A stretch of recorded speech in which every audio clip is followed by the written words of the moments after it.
네, 자, 이어서 하겠습니다.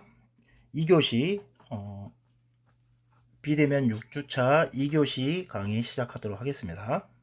자, 좀 전에 우리가 미국 심장협회의 생존의 사슬, 체인 오브 서바이벌에 대해서 한번 살펴봤어요. 그래서 인하스피랄과 아웃 오브 하스피랄의 카디악 어레스트에 대한 생존의 고리가 약간 틀리다라는 것을 한번 살펴봤고, 지금 보고 계시는 그림은 바로 이제 미국 심장협회가 있듯이 우리나라에도 대한심폐소생협회라는 곳이 있어요. 줄여서 KACPR이라고 합니다. KACPR이라고 하고요. 이 KACPR의 가이드라인이에요.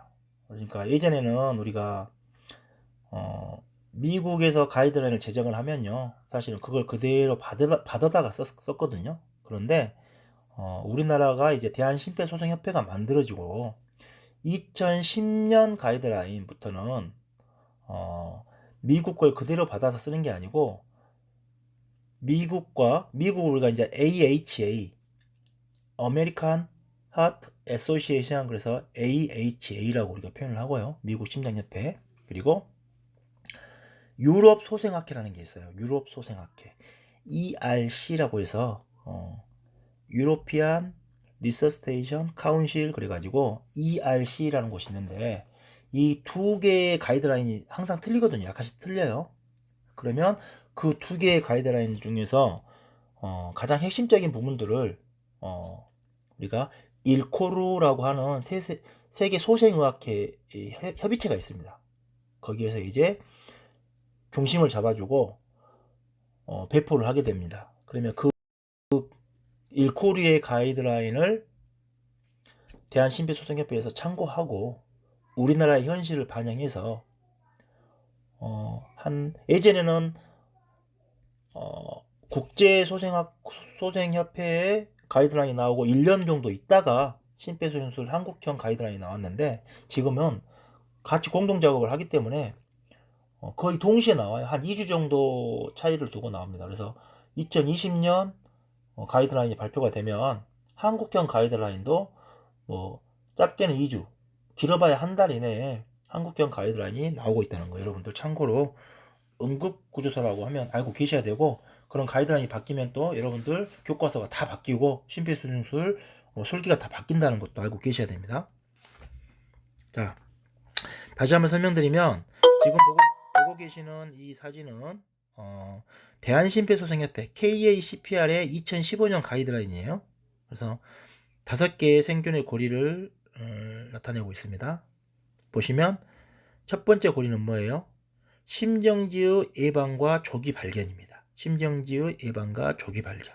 그러니까 이 심정지 환자들이 계속 늘어나고 있는데, 이 심정지 환자들에게 심정지를 발생이 좀 높은 환자들은 교육을 잘하고 예방 교육도 잘하고 관리를 잘하란 말이죠. 그리고 뭔가 발견될 수 있게끔 시스템적인 면도 우리가 교육을 잘해야 한다는 거예요. 이런 것들을 우리가 지금 열심히 하고 있죠. 교육도 많이 하고 있고, 예, 그리고 자동 제수동기 같은 거 보급 사업도 굉장히 열심히 하고 있고, 지금 아파트 단지에 보급 자동 제수동기가 다 이렇게 깔리고 있죠. 불과 몇 년 안 됐습니다. 그렇게 된 지가. 지금 현재 법적으로 500세대 이상 거주하는 다세대 주택에는 자동 심장 충격기를 자동 제수동기라는 표현은 이제 요즘 잘 안 쓰죠. 우리가 일반인들이 잘 어려워하기 때문에 자동 심장 충격기라는 말을 많이 씁니다. 예. 그래서 아무튼 첫 번째 고리는 심정지의 예방과 조기 발견이고요. 두 번째 고리가 뭐예요? 환자를 발견하고 빨리 신속하게 신고하라. 119에 빨리 신고하는 방법을 교육하고, 아무튼 신고가 빨리 돼야 어때요? 환자의 생존율이 올라가는 거예요. 신고하는데 너무 오래 걸리면 안 돼요. 자, 세 번째 고리는 누가 됐건, 목격자가 됐건 누가 됐건 신속하게 심폐소생술을 시작해라는 거죠. 이걸 해줘야 구급대원이 올 때까지 뇌로 피를 보낼 수 있고, 피가 간다는 것은 피 속에 포함되어 있는 산소가 공급된다는 거겠죠. 자, 그리고 네 번째 고리가 바로 신속한 심장 충격이에요. 그러니까 자동 심장 충격기, 자동 제수동기를 이용해서 최대한 빨리 심장 충격을 주는 게 가장 중요하고, 마지막 고리는 예전에 있던 같은 것들 두 개를 합쳤어요. 효과적인 전문 소생술. 그러니까 119 구급대원뿐만 아니라 이런 분들부터 해가지고 시작되는 이 전문 소생술을 빨리 실시하고 효과적으로 실시한 다음에 병원에 와서 심정지 치료를 잘 받아야 된다. 그래서 심정지 후에 어떻게 환자를 관리하고 어떻게 환자를 뇌 손상이 최소화될 수 있도록 뭐 저체온 치료부터 시작해서 여러 가지 신경학적인 검진을 어떻게 할 것인지에 대해서 가이드라인을 다 만들었죠. 자, 그래서 이게 대한심폐소생협회의 가이드라인이다. 이 최신 2015년판 가이드라인입니다. 자,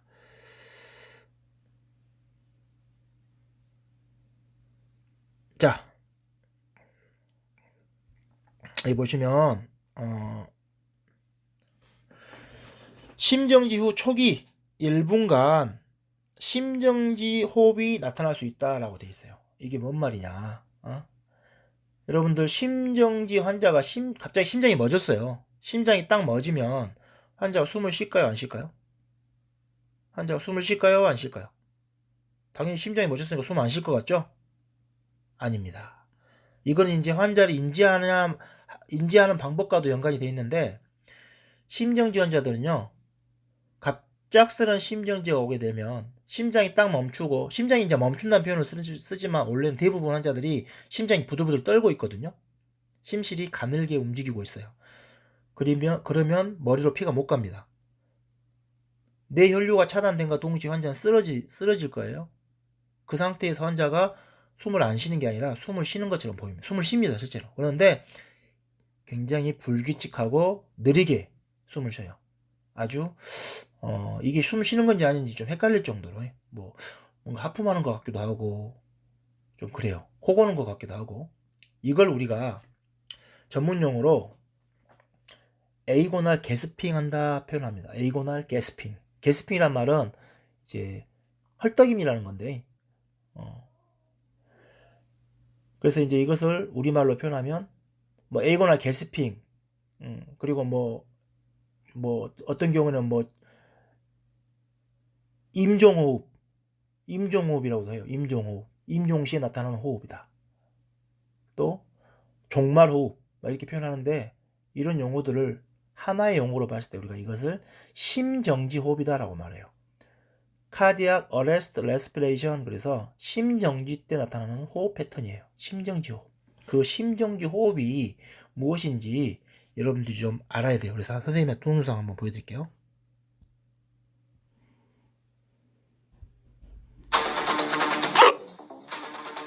불규칙한 호흡을 보이거나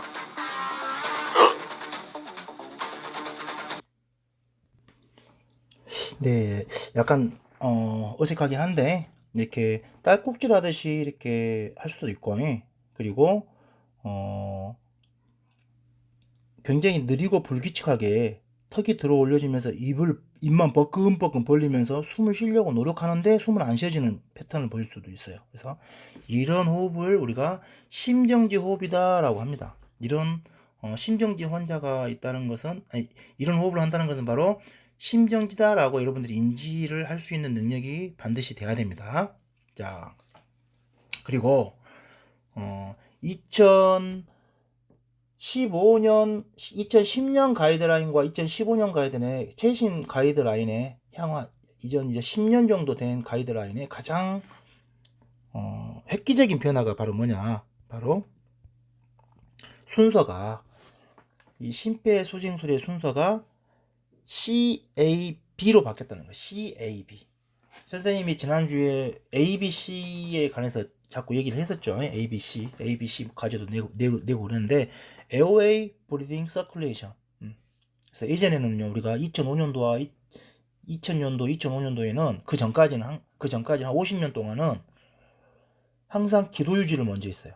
심정지 환자가 발생하면 기도를 먼저 열고 호흡을 먼저 한 다음에 B 그리고 마지막에 C 맥박을 만져보고 없으면 가슴 압박을 했거든요. 그런데 이게 2010년도 가이드라인부터 바뀝니다. 바로 CAB 시퀀스로 바뀌어요. C는 뭡니까? 바로 컴프레션. 환자가 쩌는 호흡을 하고 있다거나 이상하다 싶으면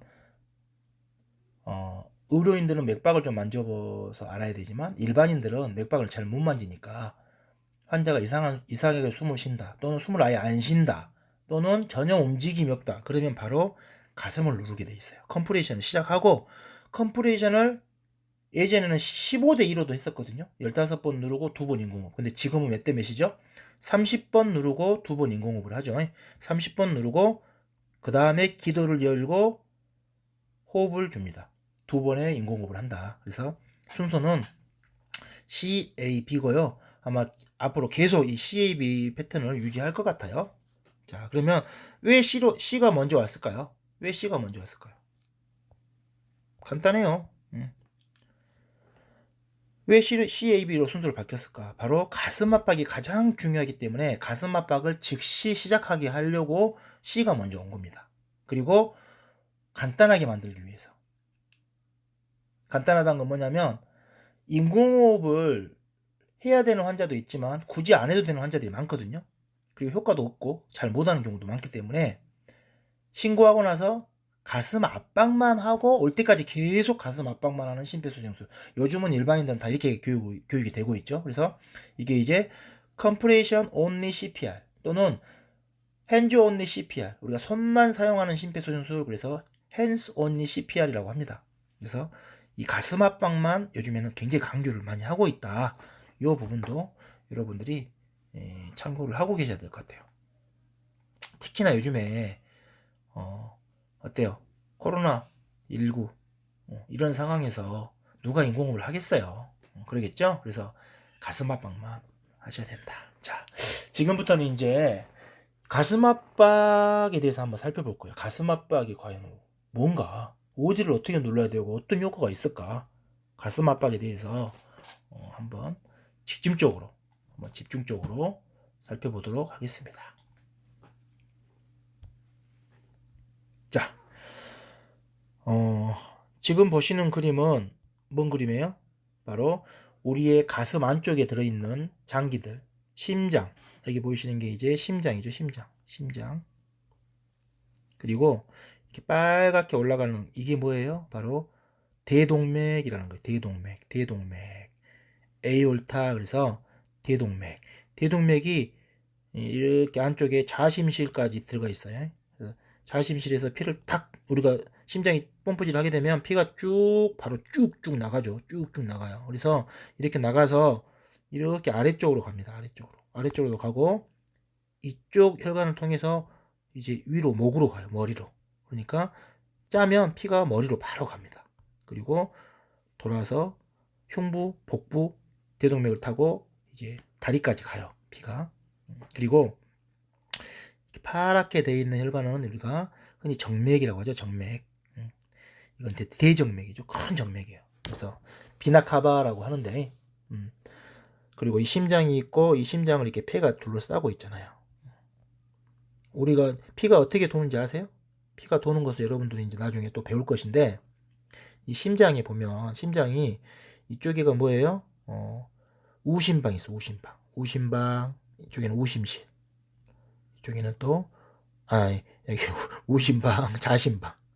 미안해요. 네. 그리고 이쪽에는 우심실, 이쪽에는 자심실이 있겠죠. 이 자심실이 굉장히 큰 근육이고 여기서 피를 짜주게 되겠고, 피는 우심방으로 먼저 들어옵니다. 우심방으로 들어와요. 우심방으로 들어와서 우심방에서 우심실로, 우심실에서 이 폐로 가요. 폐로. 이 폐동맥을 타고 가요. 폐동맥.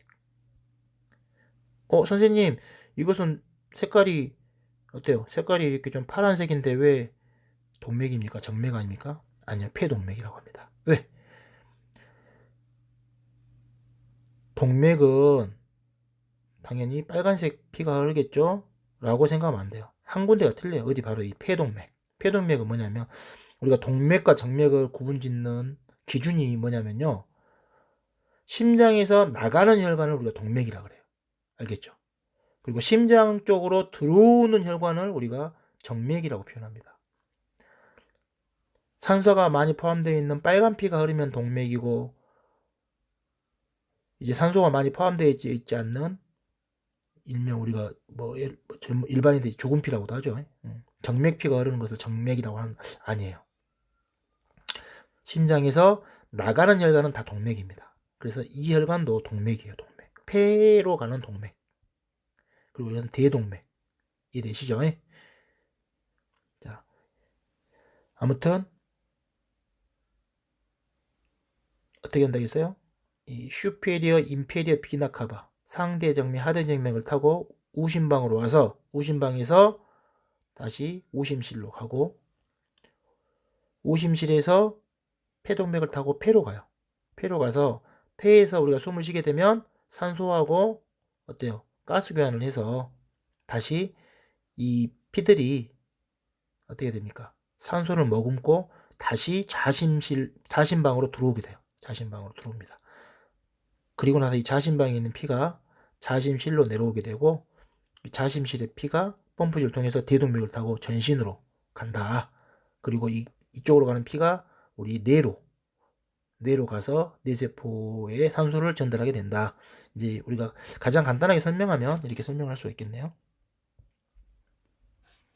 자,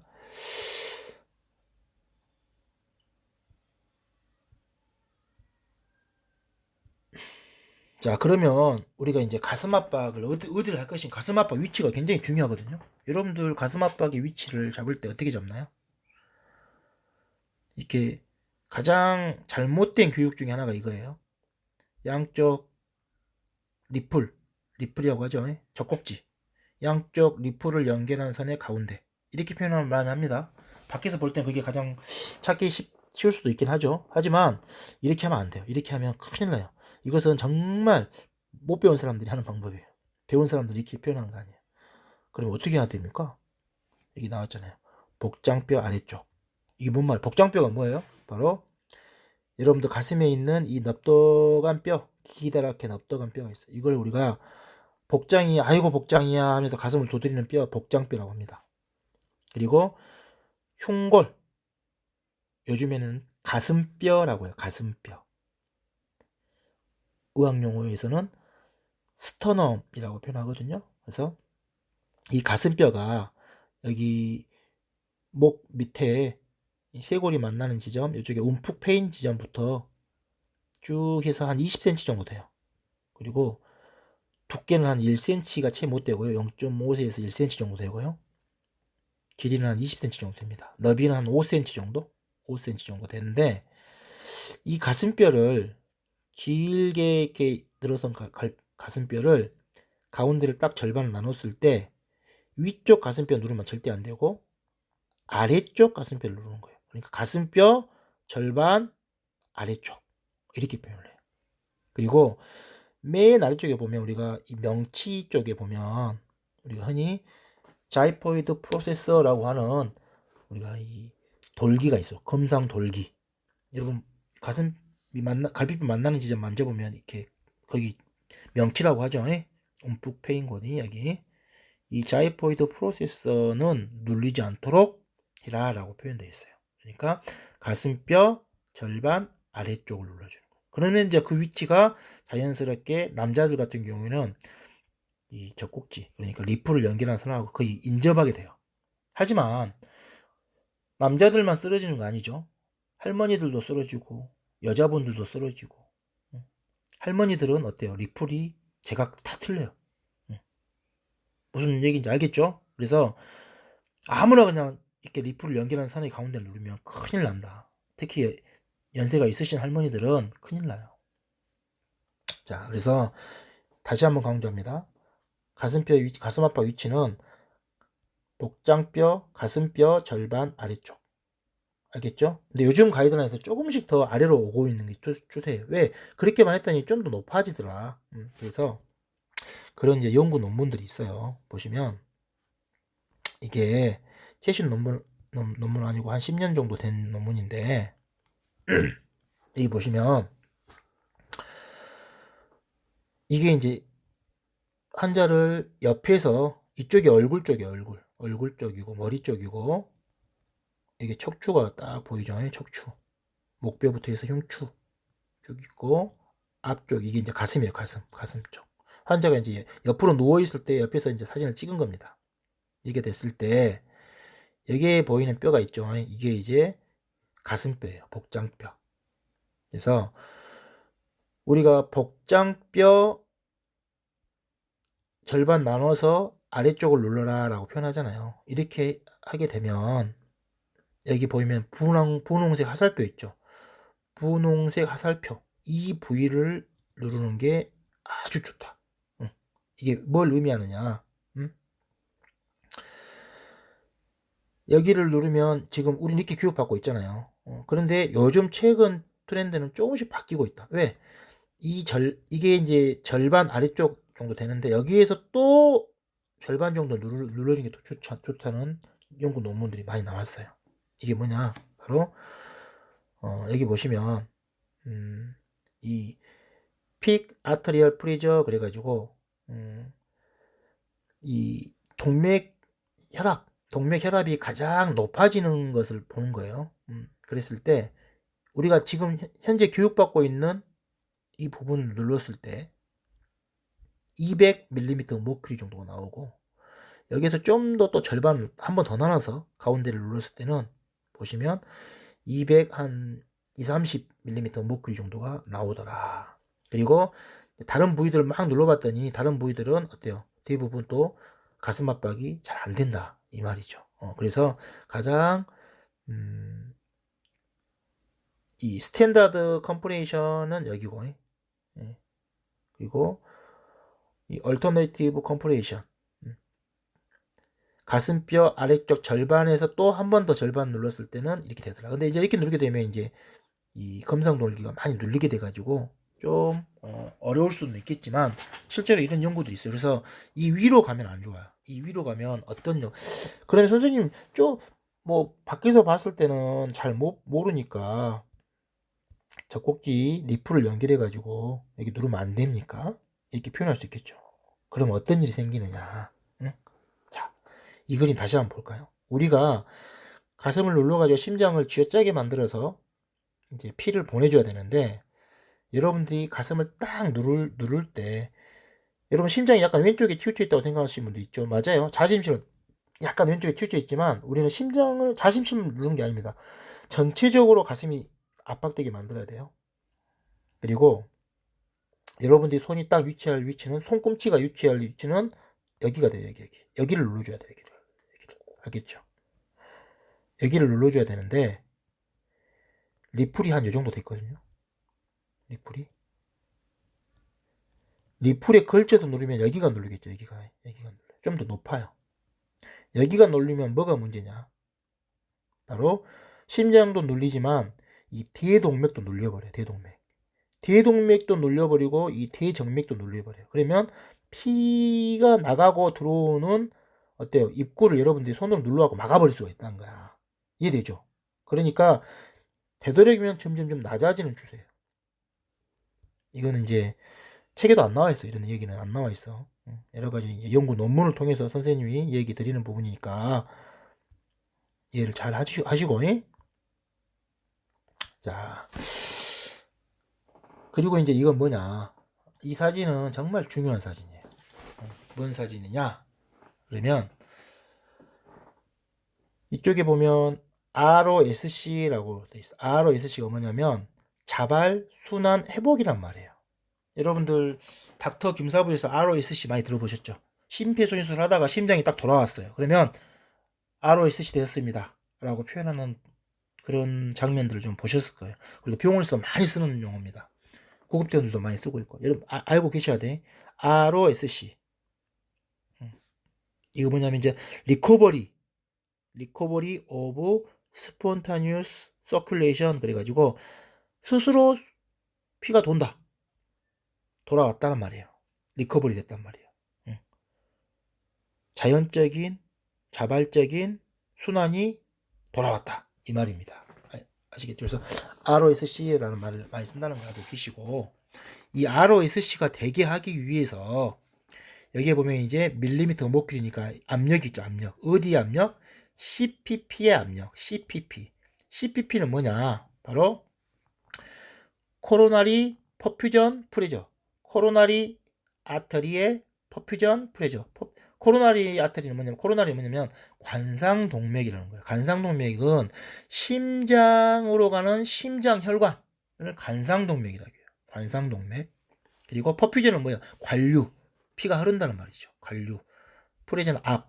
그러니까 관상동맥 관류압이라고 합니다. 이 관상동맥 관류압이 15mm 머큐리 밑으로 나오면 환자는 한 명도 안 돌아가더라고. 이게 엄청 중요해요. 안 돌아와요. 환자는 안 돌아와요. 그리고 15 이상 한 25 정도까지 나왔을 때 환자가 거의 절반 정도가 돌아오더라. 그리고 25mm 머큐리 이상 나오면 대부분 돌아오더라. 이런 얘기예요. 대부분 돌아오더라.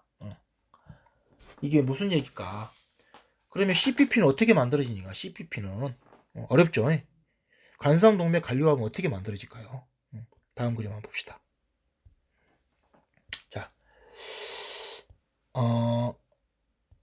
이 그림은 이것도 좀 시간이 좀 된 논문이긴 한데 이게 정말 좋은 논문이라서 선생님이 소개합니다. 많이 인용되는 논문이에요. 이게 보시면 이게 뭐가 압력이 푹 죄송해요.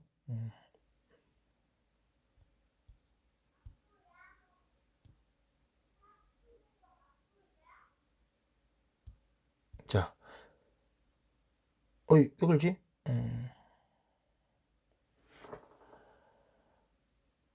압력이 지금 막 쭉쭉쭉쭉 올라가죠. 압력이 막 올라가고 있습니다. 펜이 안 나오네.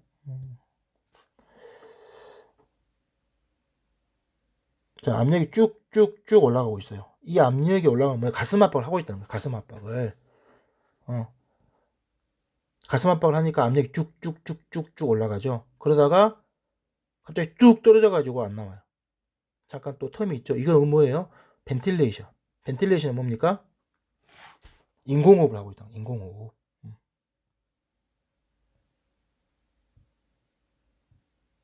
인공호흡을 할 때는 어때요? 압력이 쭉 떨어져요. 그러나 다시 또 올립니다. 쭉쭉쭉쭉쭉 올려. 이게 이제 예전에 2001년도에 했던 논문이라서 15대 2로 하고 15대 2. 15번 가슴 압박하고 2번 인공호흡하고. 이때 뭐냐면 여기 보면요. 이 AO라고 있어요. AO. AO가 뭐냐? 바로 대동맥으로 가는 압력이에요. 대동맥 압력. 그리고 여기 보면 RA라고 있는데 이것은 뭐냐? RA 프레저는 우심방 압력이에요. 우심방 압력. 이게 뭔 차이냐? 바로 관상동맥압이라는 것은 관상동맥압은 원래 이 컴프레션과 벤틸레이션 사이에 가슴 압박을 빵 하면 컴프레션이 빵 되면서 대동맥으로 피가 쫙 나가요. 그러면 대동맥 압력이 굉장히 높아집니다. 대동맥 압력이 여기 보시면 이렇게 높아졌다가 내려갔다가 하죠. 내려가고요. 그리고 이 RA 압력과의 이 차이에 의해서 그러니까 이 에올틱 다이아스톨릭 프레저, 이 에올틱 다이아스톨릭 프레저에서 이 RA 프레저, 그러니까 우심방 압력을 뺀 값이 CPP가 되거든요. CPP. 관상동맥 관류압. 그래서 이 가슴 압박을 막 하고 있다가 가슴 압박을 멈추고 인공호흡을 할 때는요. 관상동맥 관류압이 뚝 떨어지게 돼요. 피가 이게 안 간다는 거야. 끊긴다는 거예요. 그래서 어떻게 하면 예전에는 그렇게 15번 하고 쉬어버리고 15번 하고 쉬어버리니까 사실은 심장이 잘 안 돌아왔어요. 지금은 30번씩 하잖아요. 30번. 그리고 병원에 가면요. 계속 안 쉬고 해요. 안 쉬고. 계속 누릅니다. 그리고 순간순간 숨을 그냥 6초에 한 번씩만 이렇게 짜주는 그런 방법으로 우리가 가슴 압박을 하거든요. 그래서 신장 관상동맥 관류압을 늘리려면 가슴 압박을 멈추지 않는 게 가장 좋다는 그림입니다. 이게. 그리고 멈추더라도 조금만 멈추고 다시 시작해야 한다는 그림이기도 하죠. 그리고 다음 그림을 보시면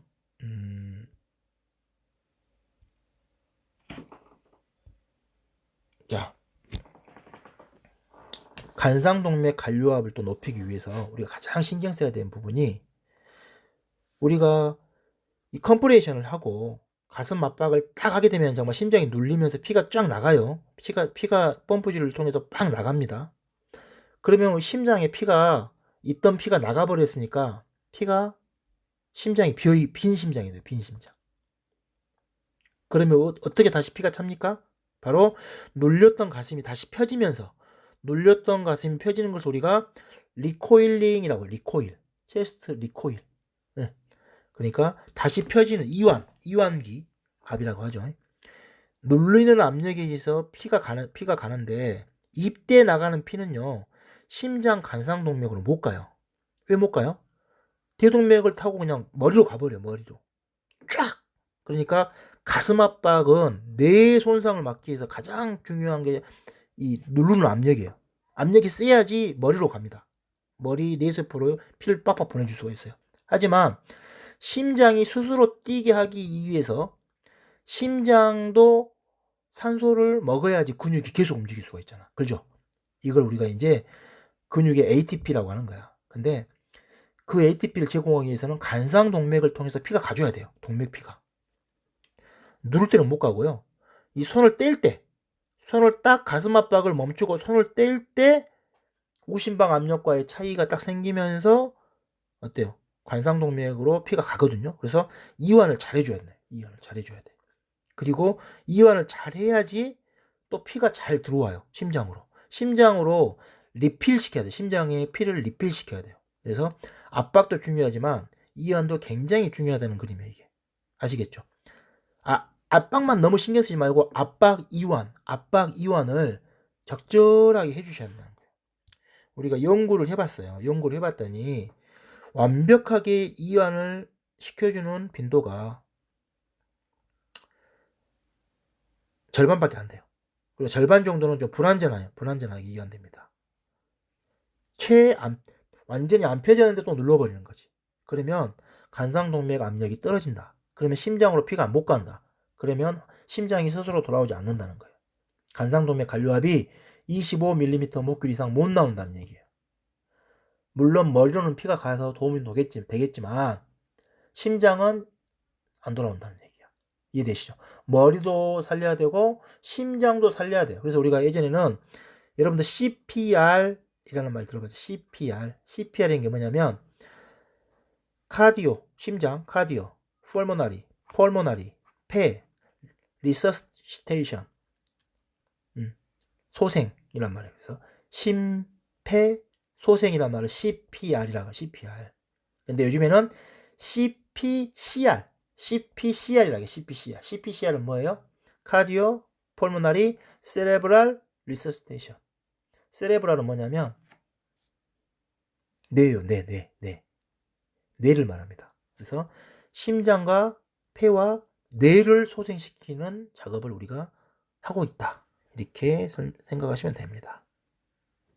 자, 그래서 이 CPP를 잘 만들어야지만이 심장이 자발순환 회복이 될 건데, 이걸 가슴 압박을 방해하는 요소들이 많더라. 가슴 압박을 방해하는 요소가 뭐가 있을까요? 바로 기도 유지에 너무 신경을 쓰느라고 가슴 압박을 멈추고, 인공호흡 같은 거 할 때 우리가 손으로 이제 인공호흡 하려면 가슴 압박하고 기도 열고 코 막고 인공호흡을 하겠죠. 근데 기도가 잘 안 열리니까 어때요? 막 불어넣다가 안 들어가네, 다시 불어넣고 막 그러면 가슴 압박이 멈추게 되는 거예요. 그래서 이 에어웨이에 너무 집착하다 보면 가슴 압박을 멈춘다.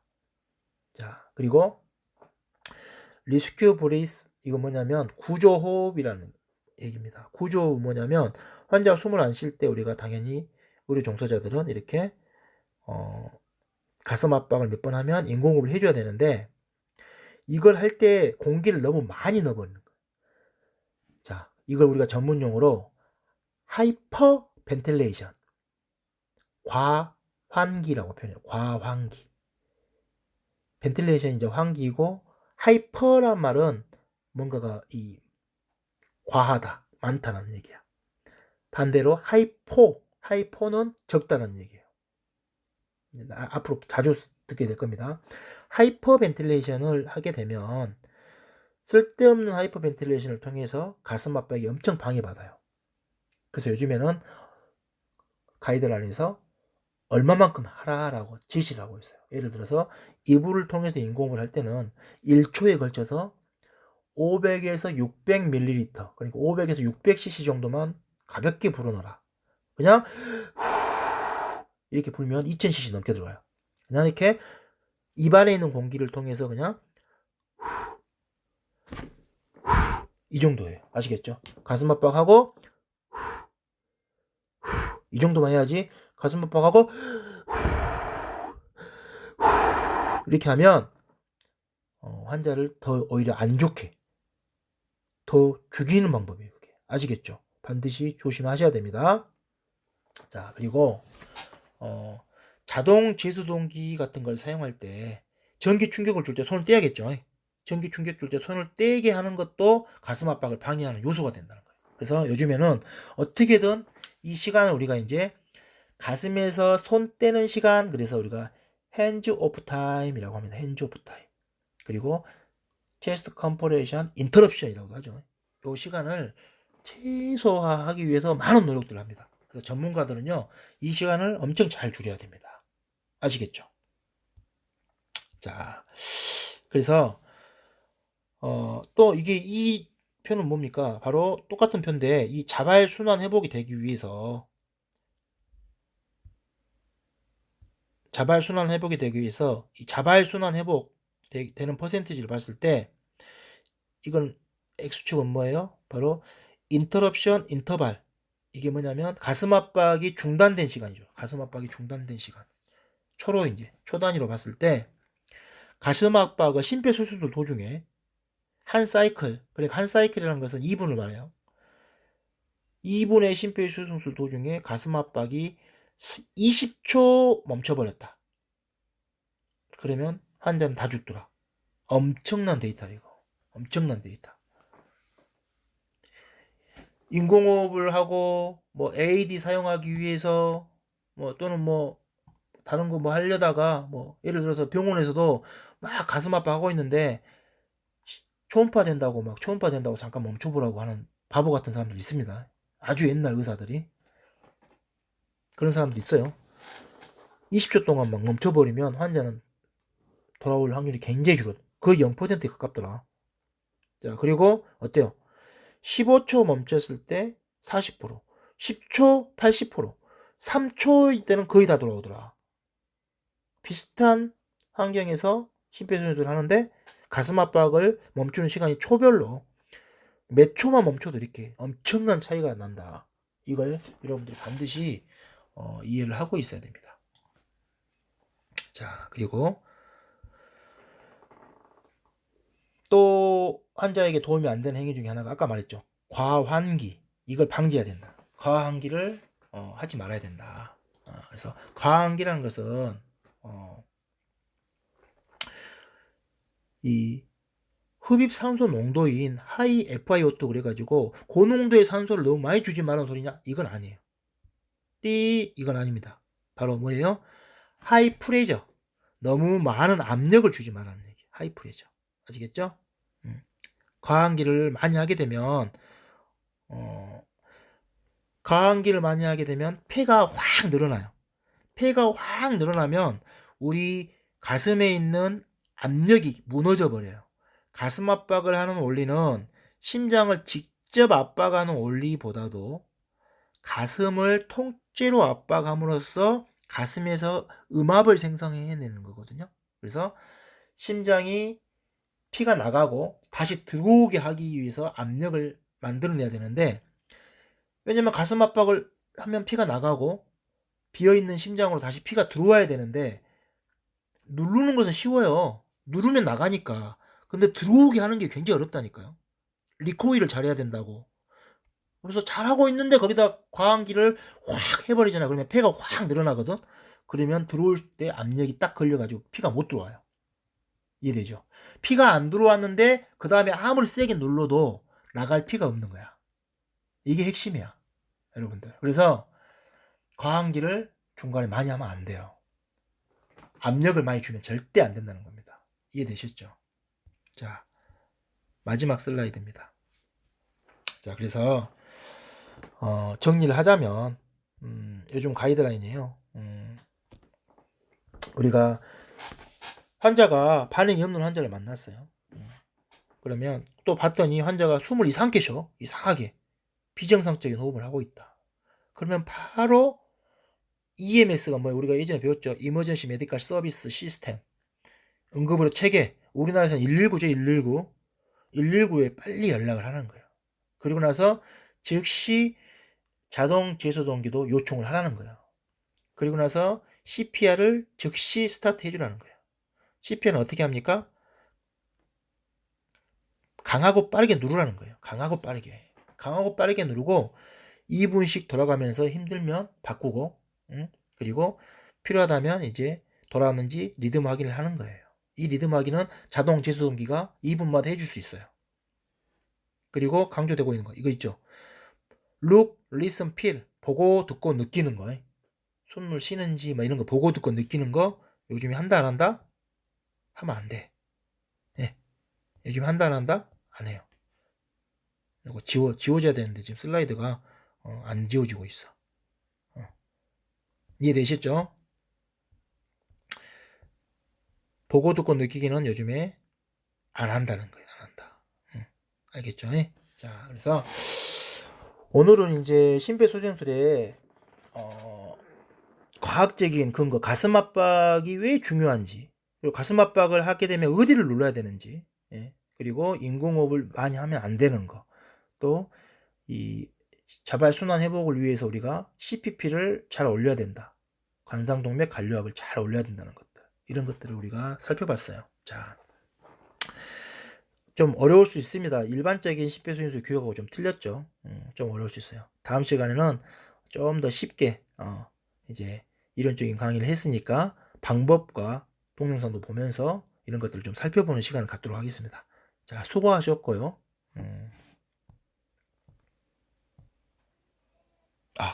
한 가지 그림이 넘어가서 제가 마지막으로 하나만 더 설명드리겠습니다. 아까 우리가 가슴 압박을 하거나 할 때 인공호흡을 너무 많이 하지 말라고 했죠. 과항기 하지 말아라. 그 이유 중에 가장 또 대표적인 사진인데, 이게 바로 여러분들이 인공호흡을 입에다 집어넣는다고 훅 불어넣잖아요. 또는 백배블 마스크를 이용해서 훅 집어넣고 포켓 마스크를 통해서 바람을 훅 집어넣을 때 부드럽게 짧게 넣어야 되는데, 너무 많이 넣게 되면 어떻게 됩니까? 여기 보시면 렁이라고 써있죠. 렁은 뭐냐면 우리 폐를 말한다. 폐. 여기 스토막은 우리의 위에 위. 그리고 마스크. 여러분들 마스크를 통해서 이렇게 하게 되면, 성인 같은 경우에 여러분들이 성인 환자한테 인공호흡을 하는데 너무 많이 하더라. 연구를 해보니까. 그리고 그렇게 넣은 바람이 어디로 가는가 봤더니 60% 이상이 회색, 이게 뭐야, 스토막 위로 가버려요. 위로. 입 안 쪽에서, 입 안에는 보면 에피글로티스라고 하는 구조물을 통해서 식도, 기도 이렇게 다 갈 수 있어요. 그렇죠. 그렇기 때문에 여러분 너무 많은 압력을 넣고 또는 연속적으로 막 계속 넣어버리면 폐로 가는 가스보다 위로 가는 가스가 많아진다. 위에다가 바람 넣어서 뭐 하게요? 폐로 가야지, 폐로. 그런데 위로 많이 가더라. 그래서 위팽만을 일으키고, 이 결과 어때요? 위 내용물이 막 넘어오기도 하고, 또 압력이 개구리처럼 배가 빵빵해지면서 이게 또 압력이 올라와가지고 횡격막이라고 하는 이 가로막, 다이아프람이 위로 쫙 밀리면서 심장을 또 눌러버리는 그런 역효과가 발생하고, 그 결과 가슴에 음압이 안 나와서 CPP가 감소해서 피가 잘 안 가고 안 들어오고, 그럼으로써 생존율이 떨어진다. 이렇게 정리를 할 수 있겠네요. 자, 여기까지 오늘 2교시 강의 마치고요. 여러분들한테 과제를 내드리겠습니다. 과제는, 자, 오늘 배웠던 것들을 활용해서 환자의 가슴 압박 위치를 표현하세요. 가슴 압박 위치는 어디인지 한번 맞춰주시고, 두 번째 문제는 심장이 자발적으로 순환이 회복되기 위해서, 자발 순환 회복을 하기 위해서 우리가 여러 가지 금지할 것들이 많잖아요. 그 중에서 한 가지만 더 낼게요. 바로 이 가슴 압박의 효과를 저해시킬 수 있는, 방해할 수 있는 요소들이 무언지 한번 정리를 해주세요. 몇 가지가 있었죠. 가슴 압박의 효과를 저해할 수 있는 요인들을 그냥 여러분들이 강의 듣고 이렇게 이것들이 방해하구나, 또 어떤 것들이 방해를 하는구나, 몇 가지가 있었어요. 그런 것들을 좀 정리해서 메일로 보내주시면 될 것 같습니다. 자, 수고하셨습니다. 다음 시간에 봬요. 다음 시간에도 이어서 심폐소생술 방법에 대해서 살펴보도록 하겠습니다.